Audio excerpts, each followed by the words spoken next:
minha galera, que vergonha, mais uma na história do Clube de Regatas Vasco da Gama. O Vasco na história nunca havia perdido um jogo para uma equipe venezuelana e o Vasco não só perdeu, mas como o Vasco foi atropelado por um 4-1 que os caras nem fizeram força para fazer. E eu queria fazer alguns paralelos aqui.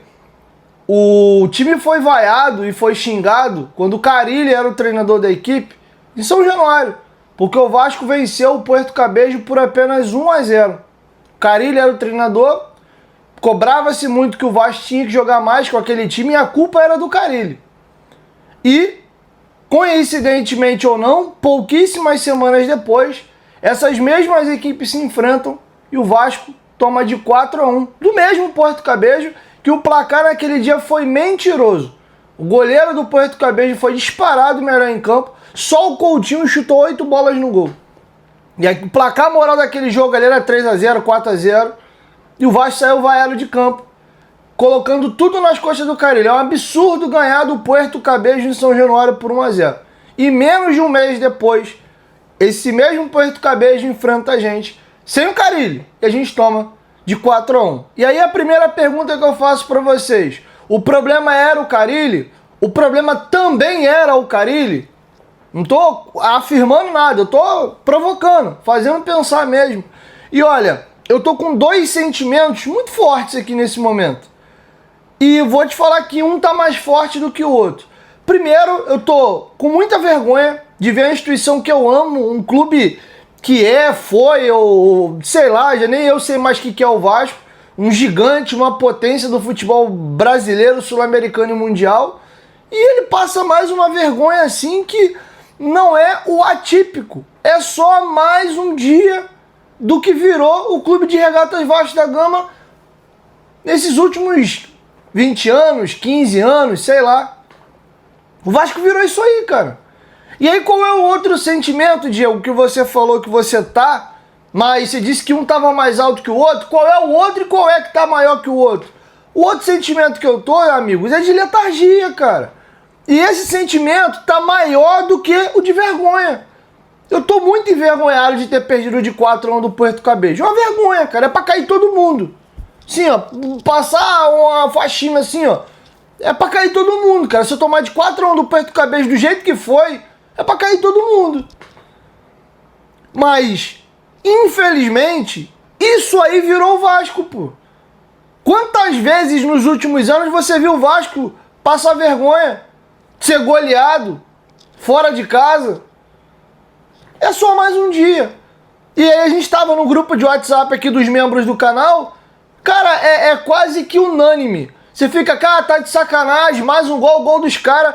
Aí daqui a pouco, aí começa todo mundo a rir, a zoar. Caralho, mano, olha que vergonha. A gente tá tomando de 4-1 no Puerto Cabello, kkk. Aí começa você fazer graça da tua própria desgraça, porque é o que sobra. Você chega numa situação de tanta humilhação que você mesmo assim, pra tentar amenizar a dor, porque isso é amenizar a dor, você começa a rir de você mesmo, pô. E esse sentimento tá me tomando, e eu acho que boa parte da torcida. Eu vou pegar um exemplo, até da diferença do que ambas as equipes vivem nos últimos anos. O Flamengo perdeu pro Central de Córdoba no Maracanã, e o Central de Córdoba tá fazendo boa temporada, tá liderando o grupo dentro da Libertadores, com o LDU, com o Flamengo, com times importantes, tá indo bem no Campeonato Argentino. E a torcida do Flamengo tratou como um vexame, com uma vergonha inadmissível o Flamengo perder pro Central de Córdoba no Maracanã. Porque pros caras, porque eles vivem e passaram a viver de alguns anos pra cá, você não pode perder dentro de casa, pô. Principalmente pra uma equipe que não é grande, não é tão conhecida, né? Não é um gigante do futebol sul-americano. Agora, eu tomo de 4-1 do Puerto Cabello, eu tô com vergonha, mas ao mesmo tempo me vem aquele sentimento de merda de que, pô, mano, isso aí tá virando normal, pô. Tá virando normal. Então, assim, são tantas camadas, cara, pra gente falar aqui. Eu posso falar do meu sentimento como torcedor, eu posso falar da instituição, eu posso falar dessa briga que a gente viu agora do Pedrinho com o Edmundo há 2 dias atrás, eu posso falar só do jogo, eu posso falar de tática. Tem tanta camada, tem tanta coisa pra falar aqui, cara, mas assim, na real, o mais importante é que o Vasco tá virando um clube cansativo, cara. É um fardo pra muita gente, às vezes, torcer pro Vasco. Porque assim, não adianta, cara. Você gosta, você ama, vai levar pro resto da vida, irmão. Tu fala que, não vou ver mais essa merda, não. Tu não vai ver um jogo, não vai ver dois. Daqui a pouco tu volta, tu tá vendo de novo, cara. É uma paixão que você leva pro resto da vida. O cara tá bem mais velho, uns até, né, tá ficando mais velho, vai cuidar mais da família e tal, mas principalmente quando o cara ainda é mais novo, tem mais gás, né, tem mais saco pra dividir a atenção e se estressar com mais coisa. Hoje mesmo e ontem, cara, 2 jogos incríveis de Champions League. Pô, tá aí o Paris Saint-Germain chegando a uma final de novo, a Inter de Milão ressuscitando aí, tira o Barcelona com 2 jogos épicos. Eu não vi os jogos, cara. Futebol pra mim tá sendo algo que não me traz mais prazer, porque o futebol pra mim, na sua grande maioria, virou o Vasco. O Vasco me tira o tesão, pô. O Vasco tá me gerando raiva do futebol, pô. Porque eu vou ligar pra ver um jogo de televisão, eu vou lembrar do que eu acompanho todos os dias, que é o Vasco, pô. Não perdi um jogo de Champions League, acompanhava todos os campeonatos europeus, eu tô cada vez mais vendo só o Vasco. Até mesmo o nosso mercado aqui, pô, cara, eu trabalho com futebol, deveria passar todo dia vendo jogo. Pô, como é que tá jogando o Flamengo, Fluminense, Botafogo, São Paulo? Até te ajuda a juntar informação, a acompanhar um pouco a galera que tá ao teu redor, mas eu tô ficando tão esgotado com o Vasco que hoje ver um jogo de futebol pra mim é um sacrilégio. O do Vasco não, eu não consigo não deixar de ver, ainda tem a obrigação profissional também que eu tenho que vir aqui, mas o Vasco tá matando toda a minha vontade de ver futebol, cara. Tá se tornando um peso, pô. Então, assim, é isso, cara. Aí vamos falar do jogo, né? Pô, fez um preâmbulo aí, desabafou, beleza? E de verdade, cara, quem me acompanha, eu vou fazer 6 anos já de YouTube. Eu não sou personagem. O dia que eu der chilique aqui, que já fiz algumas vezes, é porque era o que eu tava sentindo, mas não vou aqui pegar um dia que o Vasco tomou de 4, gritar, arrancar a camisa, tacar coisa no chão. Quando eu faço é com sinceridade mesmo, é porque eu tô sentindo aquilo dali, mas o meu sentimento que grita mais forte hoje é o que eu falei, cara, é de letargia. E aí eu volto a falar do que eu falei pra vocês, e eu venho falando já há alguns jogos. Não tem trabalho e não tem treinador nenhum na face da terra, não tem time que sustenta tanto erro e tanta falha individual. O Puerto Cabello não forçou para fazer os gols, o Vasco deu os gols pro Puerto Cabello. O primeiro gol do Puerto Cabello é um passe curto, idiota, que o Matheus Carvalho erra, acho que pro Hugo Moura, e o Hugo Moura fica vendido. Vai ter gente reclamando do Hugo Moura, o Hugo Moura foi induzido ao erro. Porque o cara ia dar o tapa e cair pra dentro da área, porra, o que ele vai? Vou tentar cortar. Sendo que o passe foi tão na M que o Hugo tentou dar o carrinho pra travar a bola e foi o que deu pra fazer. O cara tava ligado, tem velocidade, o cara sprintou, o Hugo fez o rapa. Não foi culpa do Hugo, a culpa é do Cocão, que eu tanto elogio, que eu tanto peço oportunidade, que hoje fez um jogo horroroso. Tomou uma caneta idiota na lateral, antes dessa falha bizonha dele aqui, perdeu uma bola boba, o Piton dá uma bola nele, ele domina, fica meio nervoso, o cara bate a carteira dele, gera um lance de perigo pro Puerto Cabello. Fez um jogo horroroso, não era nem para ter voltado do intervalo. Um dia de cada vez. Pode ser o Verrete, o Coutinho, o Cocão, o Lloyd, não me interessa. Se eu gosto, se eu não gosto. Jogou bem, vou elogiar. Jogou mal, vou criticar. Eu sou um dos defensores do Cocão. Acho que ele acabou meio que se perdendo. Perdeu confiança aí, perdeu espaço. E hoje fez sim um jogo horroroso. Um dos piores jogos do Matheus Carvalho com a camisa do Vasco. E a gente dá um gol imbecil. Eu vou falar da tática daqui a pouco, vou pegar a prancheta que já tá montadinha aqui, mas vou seguir aqui numa linha de raciocínio para não me perder e volto só para falar de tática daqui a pouco. O segundo gol, como é que é? Um escanteio. A gente toma um gol de um jogador de 1,50 m e pouco, cara. O cara sozinho. O PH não anda a linha, dá condição pro cara. O Piton, todas as vezes que tem a oportunidade de dividir a bola com alguém, entra mole, entra frouxo. Mais um gol que o Vasco toma de cabeça, fora de casa pela Sul-Americana, que tem o Piton marcando com o olhinho no mole. Tomamos um gol do tal do patrão, podrão lá, de cabeça, um cara que tem 1,50 m e pouco, bicho. Aí a bola cabeceia, cai no chão, encobre o Léo Jardim. O terceiro gol, a culpa, de novo, não é do Hugo Moura. O Hugo Moura foi jogado na M de novo. O Paulinho dá um passe de merda, forte, atrás dele. Ele tenta esticar o pé para tentar salvar a bola, sendo que o passe é forte, é um tijolo. A bola, ele tenta esticar o pé, não consegue, a bola pega na ponta do pé dele e sobra. O cara só escora pro companheiro do lado, acho que é o quarto gol esse já. E o cara, é o quarto gol. O cara dá sozinho, o cara tem tempo de dominar, pedir uma comida pelo aplicativo, ajeitar o corpo e dar uma paulada. A bola pega na trave e cai dentro do gol. O terceiro gol é uma zona que é esse time do Vasco. Uma zona. O Vasco tenta sair jogando pelo lado direito, não sei se é o PH ou o João Vitor. Time longe, cara, espaçado. Um buraco entre o defesa, meio campo e ataque. Aí você tenta um passe longe pra caramba. Aí entre os teus 4 defensores e a tua linha de meio de campo e os atacantes que estão lá embaixo, um latifúndio. Aí o passe é errado, os caras recuperam, liga no meio. E o Luiz Gustavo, que eu tava elogiando tanto no grupo de WhatsApp dos meus, eu falei, pô, moleque bom, personalidade, firme, achando passe pra frente toda hora. Cometeu um erro que eu não vou crucificar o garoto, que ele é um garoto. Ele vai passar um processo de errar, acertar. É um garoto e até tem mostrado boas virtudes, mas o Luiz Gustavo, que você tire de lição, Luiz, que esse erro hoje sirva para você levar pro resto da tua carreira. Amigão, você é zagueiro. Quando o centroavante ou volante, o meia, seja quem for, tiver numa posição de chute, o cara vai dominar a bola para finalizar, encurta. O cara não estava em progressão, conduzindo bola, para você ter o medo de dar o bote e tentar tomar e acabar tomando o drible. Não, cara, ele dominou, ele foi ajeitar o corpo para chutar. Se você anda para frente, né, andar para trás é meio difícil, né? Mas se você salta a linha, se você pressiona, se você caminha na direção do cara que tá com a bola, você tirava o espaço dele. Aí você fica parado igual um boneco do posto.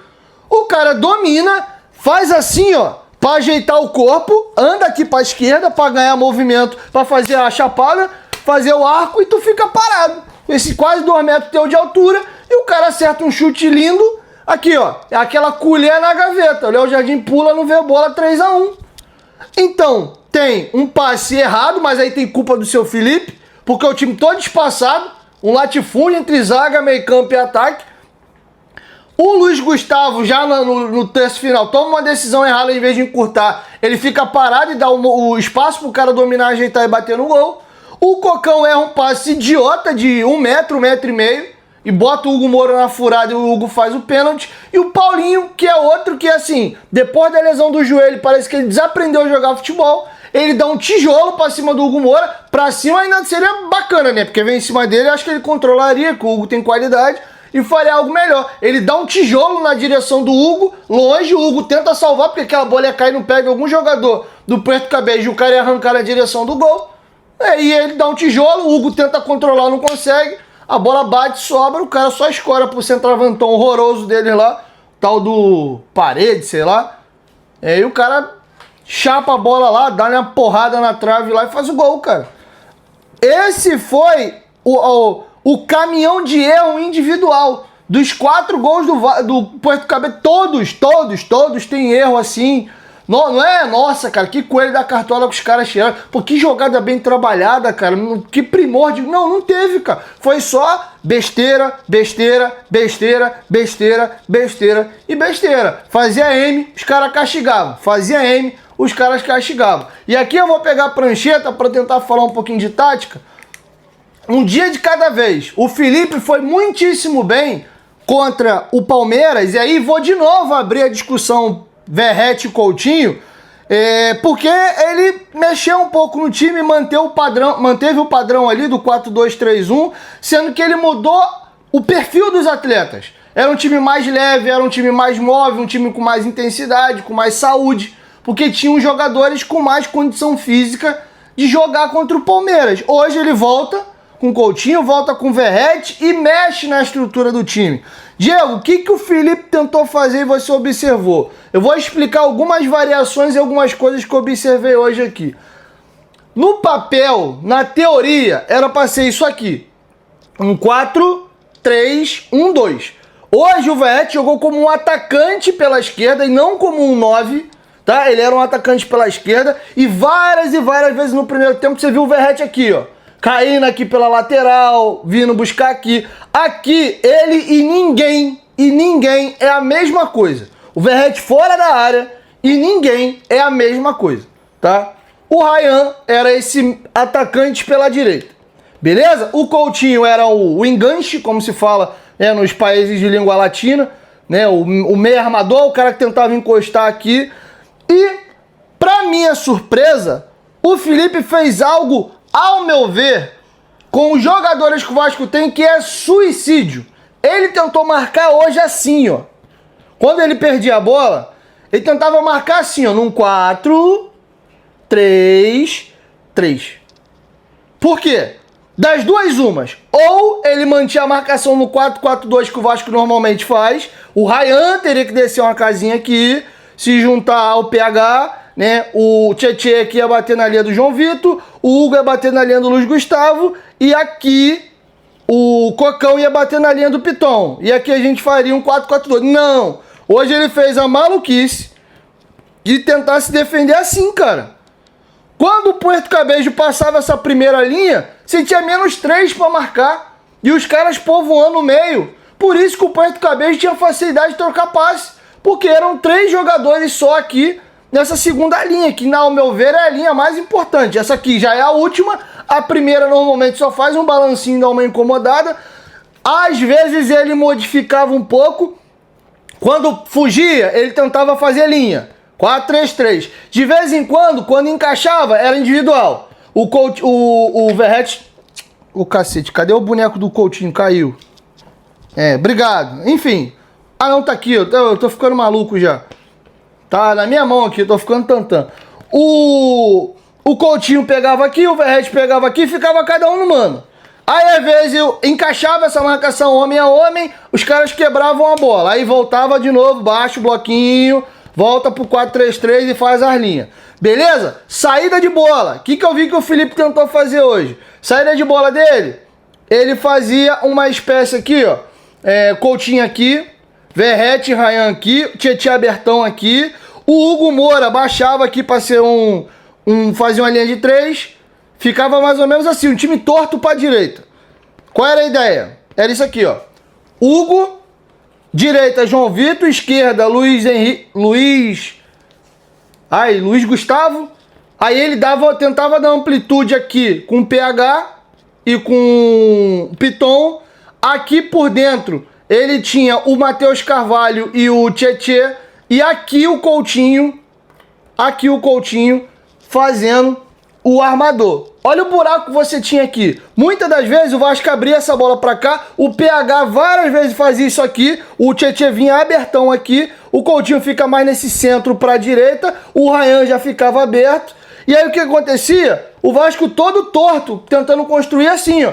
E aí quem era obrigado a ocupar essa faixa inteira de campo aqui? Piton. Não tinha companhia, não tinha com quem jogar. Não sei, com essa negociação avançando com o Fernando Diniz, se não já tem dedo do Diniz aí, porque eu lembro do Diniz naquela Série B de 2021, que ele entulhava jogador do lado esquerdo do Vasco, era Morato, Marquinhos Gabriel, Nenê, Riquelme, inclusive um monte de canhoto, né? Ele empurrava todo mundo naquele cantinho esquerdo e deixava lá do lado direito o Léo Jabá e o lateral direito do Vasco, agora eu não vou lembrar quem, acho que era o Everton, vai? Não vou lembrar que não, o Everton era o lateral da Série B de 22. Não vou lembrar que era o lateral da Série B de 21. E aí, era o contrário disso aqui, né? Todo mundo aqui na esquerda apertou, virava a bola no Léo Jabá, pro Léo Jabá ir pro mano a mano. Não sei se já era um esboço, né, do Diniz. Mas era isso aqui, era o Piton, não tinha com quem jogar e ele ficava correndo o tempo todo pro lado de cá. E, cara, não funcionou.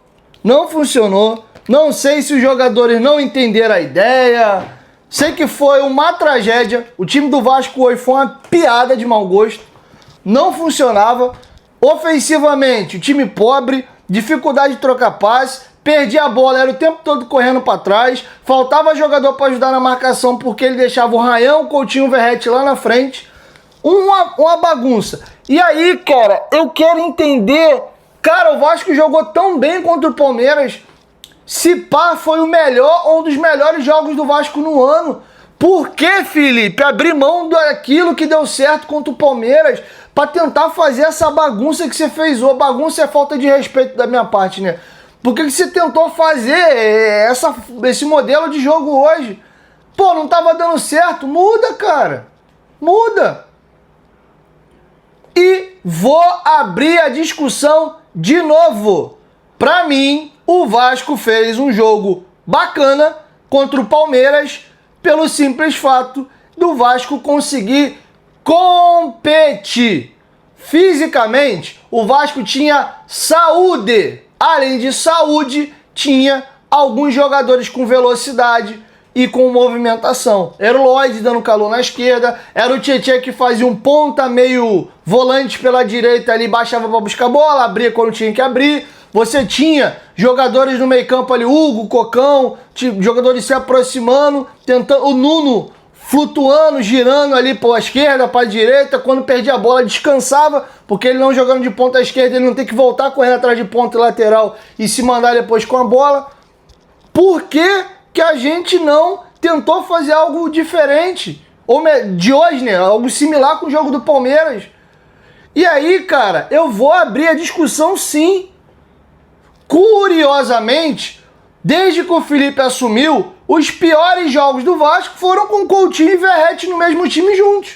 O jogo do Operário, que eu peguei o papel e rasguei, que se eu olho pro jogo de hoje, aquele jogo parecia até a seleção de 70, porque o jogo de hoje foi pior do que o jogo do Operário. Foi pior.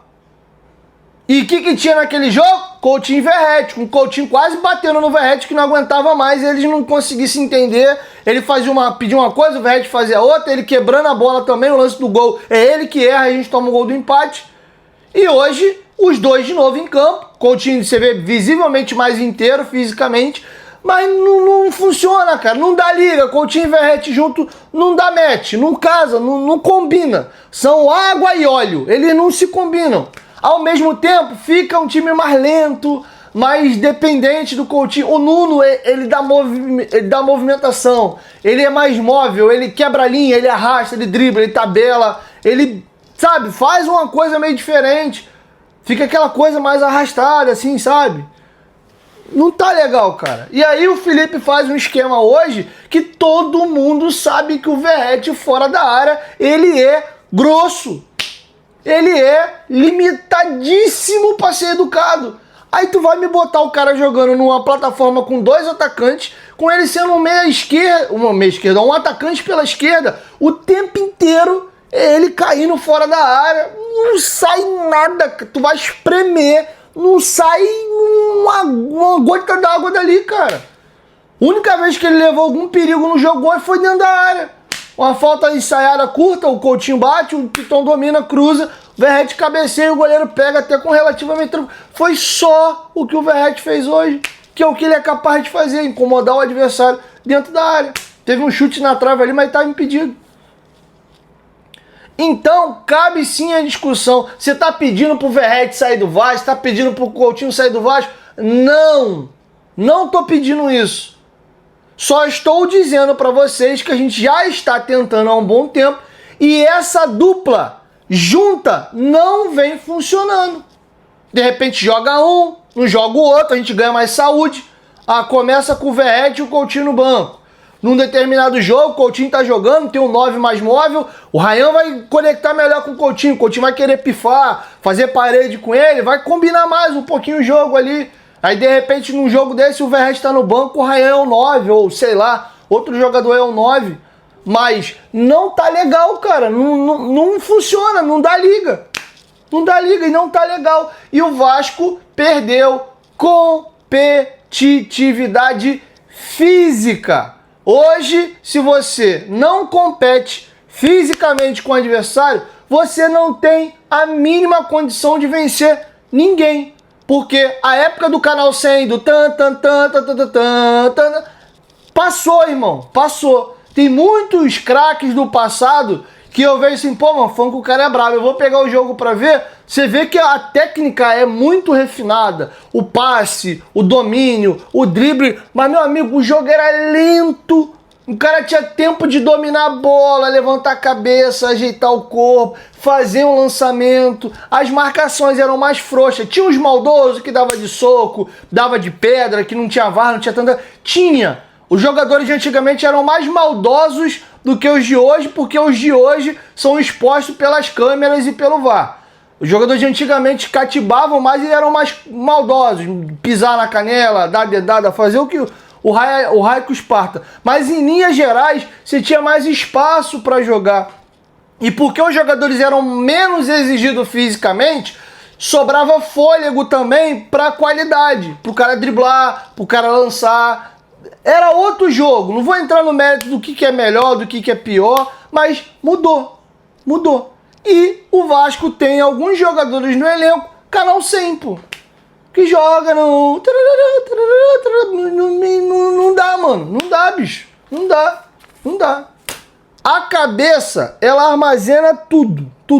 Experimenta aí, você ganhar peso, você envelhecer, você pode ter sido um craque quando você tinha seus 25, 15 anos, 18, 20 ou 30. O momento que você perde a saúde, a força física, o teu cérebro ele sabe ainda fazer todas as jogadas. O passe de 3D, do drible, a tabela, o chute, tá tudo aqui, ó. Tá tudo aqui. Você não desaprende. Agora, se tiver aqui e o corpo não aguentar responder o que você tá pensando, já era, irmão. Acabou. Zé Fininho, tá? Então, assim, é só mais um dia de vergonha na história do Vasco. É mais um vexame que o Vasco passa. É só mais um dia. Então, o sentimento que grita hoje no meu coração é de letargia. Nem indignar, nem me revoltar. Nossa, essa noite eu não vou dormir. Pô, vou tratar mal o meu vizinho, minha esposa. Não vou, irmão. É só mais um dia. É só mais um dia. É atípico quando eu ganho alguém de goleada. Nossa, parece que eu ganhei na loteria. Pô, tu ri o tempo todo, tu brinca o tempo todo, tu acha graça de tudo.